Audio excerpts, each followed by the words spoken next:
Bonjour et bienvenue dans La Traversée, le podcast pour oser rêver grand, réservé à ceux qui ont des projets et envie d'entreprendre. Je suis Hervé Franceschi, coach, conférencier, explorateur de l'humain et aventurier de l'entreprise. Depuis 25 ans, j'accompagne avec joie dirigeants, entrepreneurs, sportifs de haut niveau, artistes qui veulent mieux se connaître, grandir et accomplir leurs projets et acceptent de se mouiller. Dans ce podcast, explorez grâce à eux en toute intimité comment traverser vos difficultés, vos incertitudes et aussi vos réussites pour oser rêver grand et réussir vos traversées.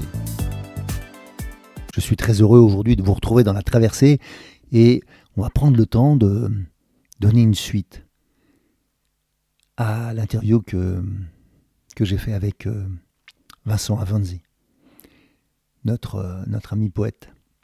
Et j'aimerais vous parler en fait de la capacité qu'on a à faire évoluer le monde en tant que leader d'opinion, et bien aussi de vous parler de rythme et de poésie, comme le rap, rhythm and poetry.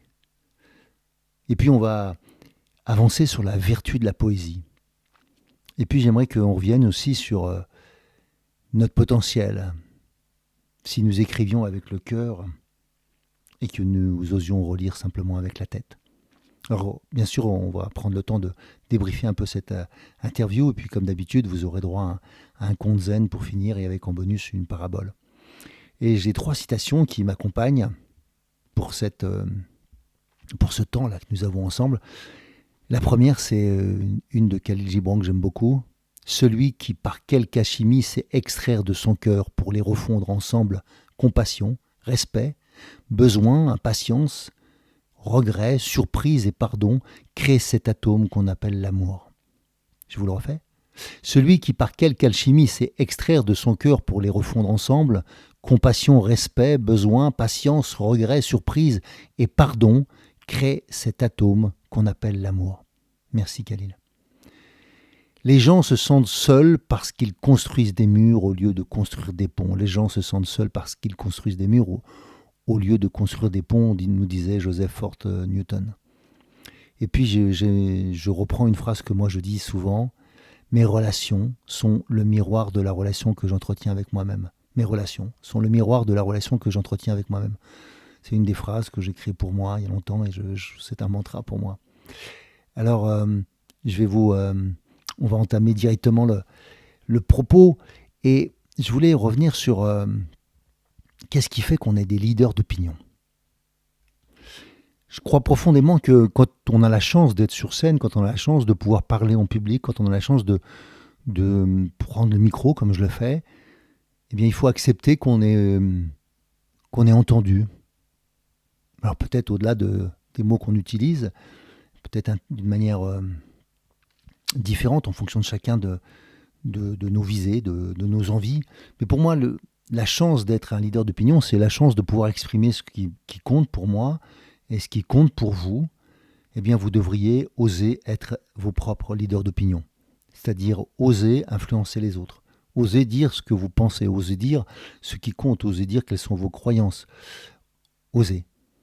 Et grâce à ça, ça va développer en fait une aptitude, une expertise, un champ d'action différent. Ça va développer votre charisme aussi, bien sûr. Ça va vous permettre de développer votre intelligence émotionnelle, d'accepter d'être regardé et écouté. Puis ça va vous permettre d'accroître aussi votre leadership naturel, qui vous aide vraiment, en somme, au fond. Parce qu'en chacun de nous, bien sûr, sommeille un leader pour une activité ou pour une autre.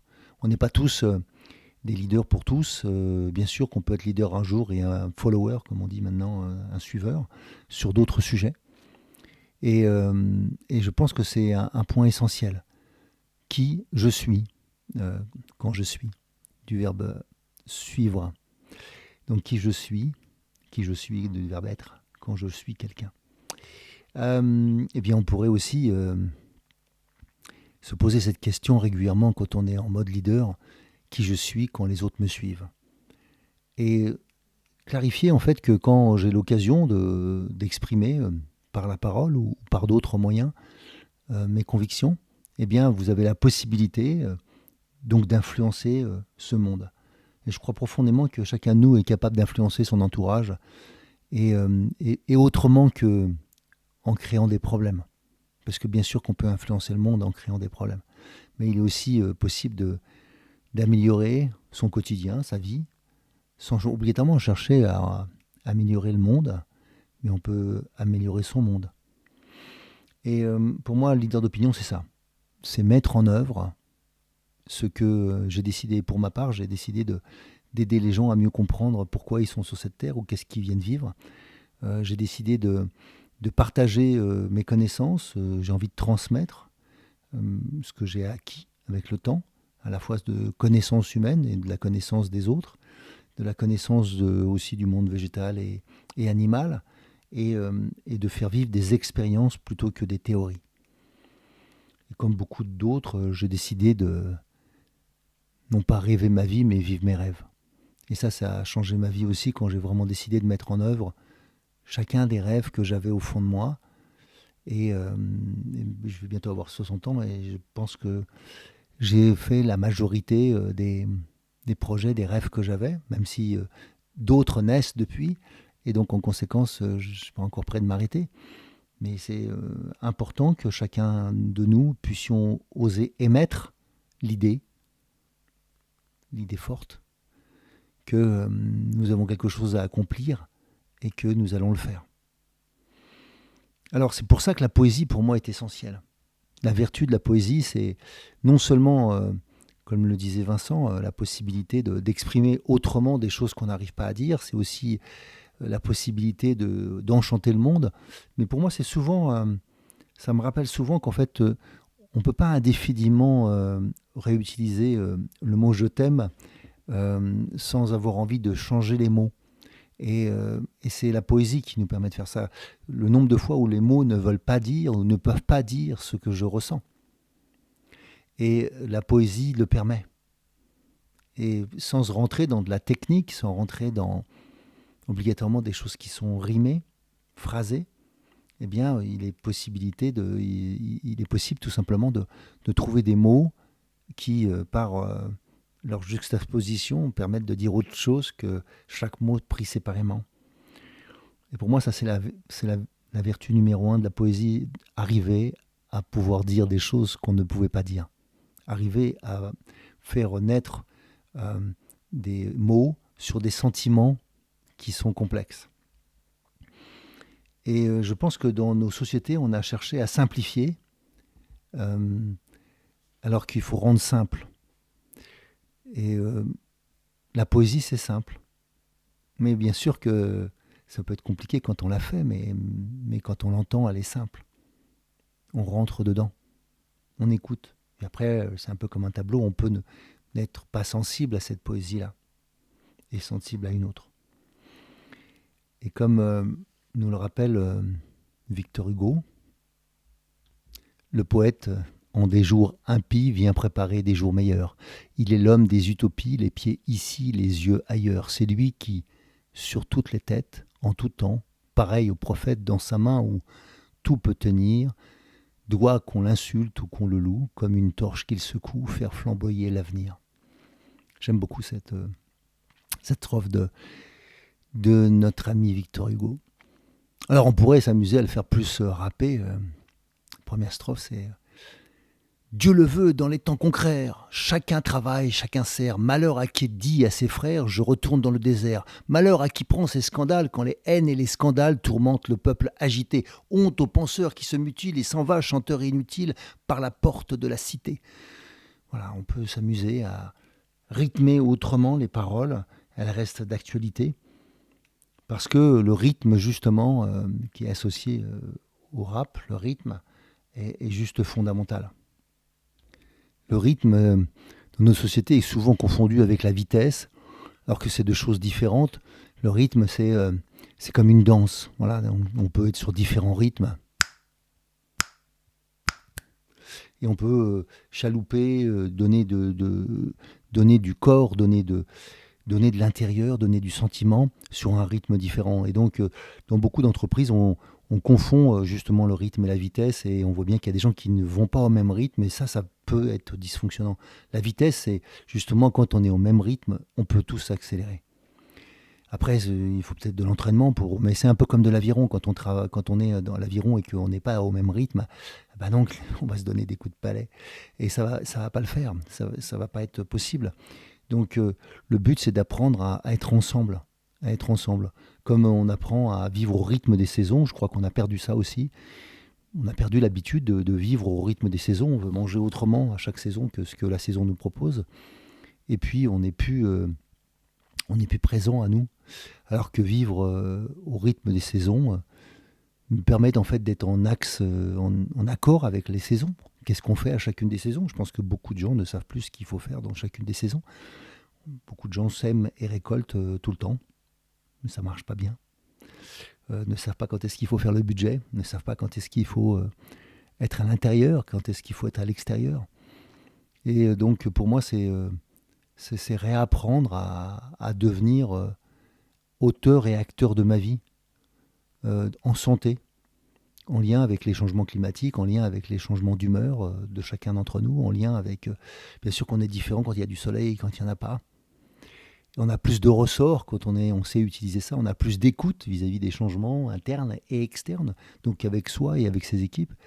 Et puis dernièrement aussi, je me suis aperçu à quel point, en fait, quand on est en écoute du rythme, eh bien, on se sent mieux. On se sent beaucoup mieux en santé, on est beaucoup plus d'énergie, on a une capacité digestive qui est plus en accord ou en assimilation avec ce qui se passe d'année en année. Et quand on n'est pas clair avec le rythme, souvent on devient impatient. Et justement, si on ne choisit pas bien son rythme avec nos envies, avec nos intuitions du moment, eh bien en fait, pour moi, c'est toujours comme l'histoire de chercher cette bague dans l'eau qui vient de tomber et je remue la vase. Et donc, je ne vais pas trouver l'objet parce que je suis trop impatient. Il faut juste que j'apprenne là maintenant à accepter de laisser la vase se reposer. Il y aura un temps pour ça. Et puis ensuite, j'ai une chance de voir quelque chose où après, méthodiquement, je peux rebouger le sable doucement et retrouver la bague que je viens de perdre. Bah, je vois beaucoup d'entre nous, comme on confond vitesse et précipitation, eh bien, on passe son temps à renverser des choses, à refaire des choses, à dire mal les choses et à s'excuser ou se justifier. Tout ça, c'est des pertes de temps et c'est dysfonctionnant dans notre système. Alors que si on était en rythme, on ferait juste les pas qu'il faut et pas ceux qui seraient en trop. Donc, adaptons le rythme du travail à nous, adaptons nos conversations, nos relations à nous, ou peut-être aussi aux saisons. Alors comme je le disais, la nature dont nous sommes coupés, je pense, trop souvent, recèle en elle ce rythme naturellement. Nous ne semons pas, ni ne moissonnons pas à la même saison, nous l'avons souvent oublié. Donc pour moi, c'est juste ça, retrouver son rythme naturel qui permet aussi d'associer une cohérence cardiaque, d'avoir un rythme cardiaque plus juste. Alors Vincent nous proposait d'écrire avec le cœur et de relire avec la tête. Qu'est-ce que ça changerait dans ce monde si nous osions être à l'écoute de notre cœur, de notre âme, de notre moi profond, peu importe comment vous appelez ça. Et moi je me rappelle de cette phrase du Dalai Lama qui disait « Si la méditation était enseignée à tous les enfants âgés de 8 ans sur la Terre, nous ferions disparaître la violence du monde en une seule génération. » Et voilà, si on était davantage à l'écoute de notre cœur, si on était davantage dans l'intelligence du cœur, qu'est-ce qui se passerait de différent? Je crois profondément que si j'ose être en accord avec moi, si j'ose être en accord avec, comme je disais tout à l'heure, j'ose vraiment accepter que si je suis un leader d'opinion, j'accepte de parler de ce qui compte pour moi. Et une des choses qui compte le plus pour moi, c'est d'être aligné entre ce que je suis, mes émotions, mes pensées, mon esprit, et puis ma spiritualité, ce pourquoi je pense que je suis là. Et comme le disait Gandhi, je crois quelque chose comme ça, la spiritualité, ça demande d'abord une culture du cœur. Je crois même qu'il dit quelque chose du genre les peureux ne peuvent satisfaire à la morale nécessaire ou à la discipline nécessaire à la spiritualité. Parce que justement, ça demande une discipline que de se confronter à soi-même. Et que si j'ose écrire avec le cœur, je dirais des choses différentes que si je n'osais pas le dire. Si l'amour parlait, comment je parlerais? Donc, se rappeler que dans nos relations, souvent, on parle du cœur, mais on n'y est pas vraiment. Hein, je dis souvent que les mots sont convoyés par l'énergie qu'on a, donc l'humeur, la manière dont je suis, dont je vis les choses, et que nous, on s'occupe que des mots, comme si les mots voulaient dire les choses, mais non, bien sûr que non. Si je dis je t'aime profondément, et je crois en toi, c'est très différent que de dire bah, bien sûr que je t'aime et que je crois en toi profondément.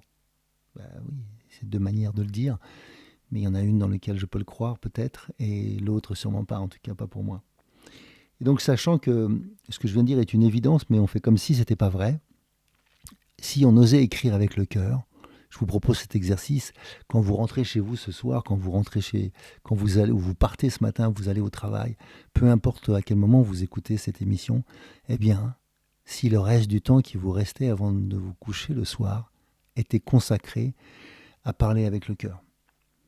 Et prenez le risque d'oser dire ce que vous êtes vraiment. Ce n'est pas juger les autres, ce n'est pas dire du mal des autres, c'est dire ce qui est juste pour vous. Ce n'est pas la même chose. Et je voudrais... Donc on va finir par le conte zen. Alors un jour on raconte que l'on demanda à un maître quel était l'enseignement le plus profond du zen. L'enseignement le plus profond du zen. Eh bien sans réfléchir, le maître écrivit au tableau le mot « attention ». Alors l'élève demanda « il n'y a pas autre chose ?» Si, il y a autre chose,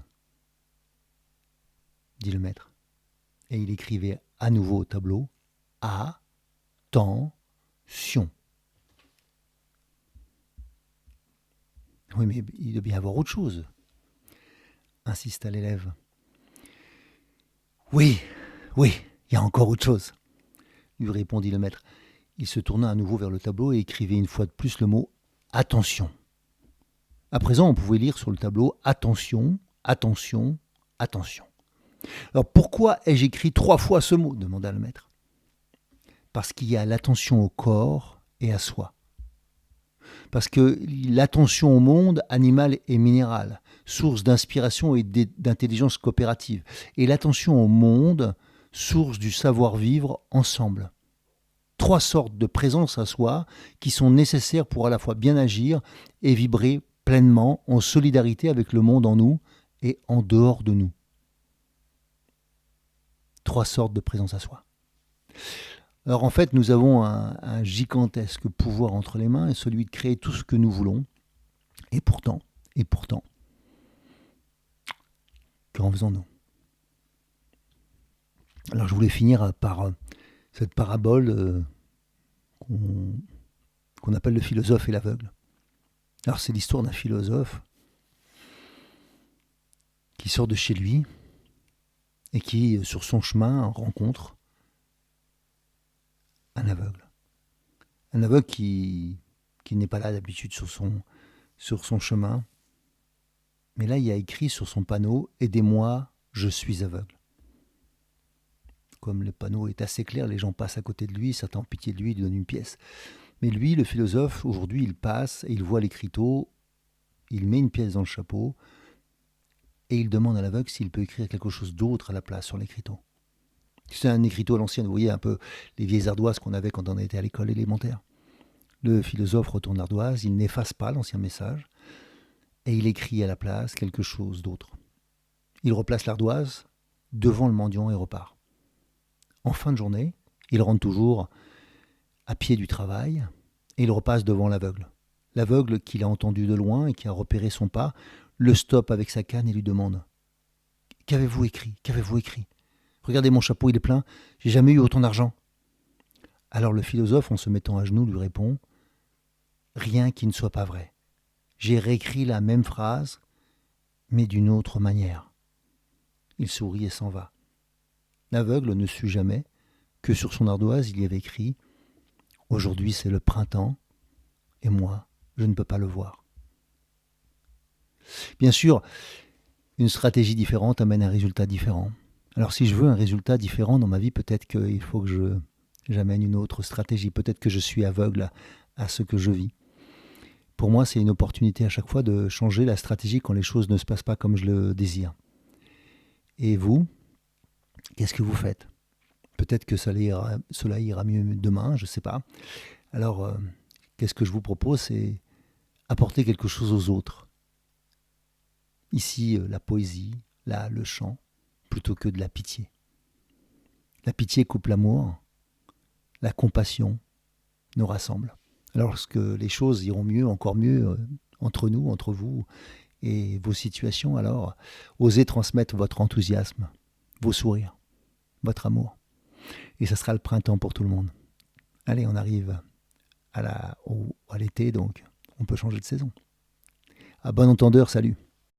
Si vous aussi vous vivez une traversée et souhaitez vivre vos rêves plutôt que rêver votre vie, alors je vous invite à découvrir mes conférences et tous mes ouvrages sur mon site hervéfranceschi.com. Et bien sûr, si vous aimez ce podcast, favorisez sa diffusion en lui donnant 5 étoiles sur Apple Podcast ou mettez un pouce sur ma chaîne YouTube ou encore sur votre plateforme de podcast préférée. Et surtout, abonnez-vous pour ne manquer aucun épisode. Merci de votre écoute et à très bientôt sur La Traversée.